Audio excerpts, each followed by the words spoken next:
Pour moi, il représente finalement le Paris Saint-Germain de cette saison, c'est-à-dire une équipe qui se donne sans compter, qui est à la fois en défense, qui est à la fois en attaque, qui est techniquement très propre, tactiquement très intelligente. Et tout ça, en fait, on le retrouve dans Achraf Hakimi. C'est pas pour rien qu'il a eu le prix Marc-Vivien Foé du meilleur joueur africain de Ligue 1 cette année.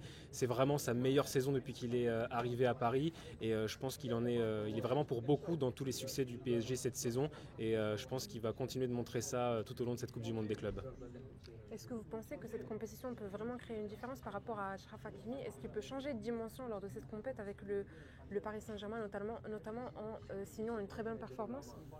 Je pense qu'il a déjà changé de dimension cette saison. Il n'a pas besoin de cette compétition. Il a fait une excellente campagne de Ligue des Champions. Il a fait un championnat vraiment excellent aussi. Donc je pense que là, c'est plutôt, on va dire, la cerise sur le gâteau. Il y a d'autres joueurs aussi qui vont vouloir peut-être se montrer. Mais Achraf Hakimi, il est plus dans la continuité de sa saison exceptionnelle plutôt que dans la recherche d'une nouvelle dimension. On parle beaucoup de lui pour le Ballon d'Or africain, donc le prix du meilleur joueur de la CAF. Mais on parle aussi de lui par rapport au Ballon d'Or France Football. Donc, pour vous, est-ce qu'il a des chances sur les deux compétitions? Est-ce que vous le voyez vainqueur ou parmi éventuellement donc, le trio de tête? Pour le Ballon d'Or africain, pour moi, il y a assez peu de débat. Il sera vainqueur, je pense, ou alors vraiment sur le podium.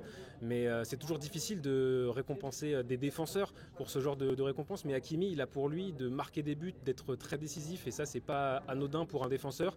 Après, pour le Ballon d'Or France Football, pour moi, il mérite sa place sur le podium, dans le top 5.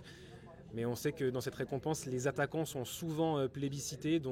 Mais je pense que Achraf Hakimi a clairement ses chances. En tout cas, il mérite d'être très bien classé, je pense, dans le top 5, au moins pour le Ballon d'Or France Football. Comment est-ce qu'il est vu en France? Quel regard portez-vous sur Achraf Hakimi? En France, il est considéré comme un des meilleurs joueurs du championnat, si ce n'est le tout meilleur joueur, en tout cas à son poste, celui de défenseur latéral.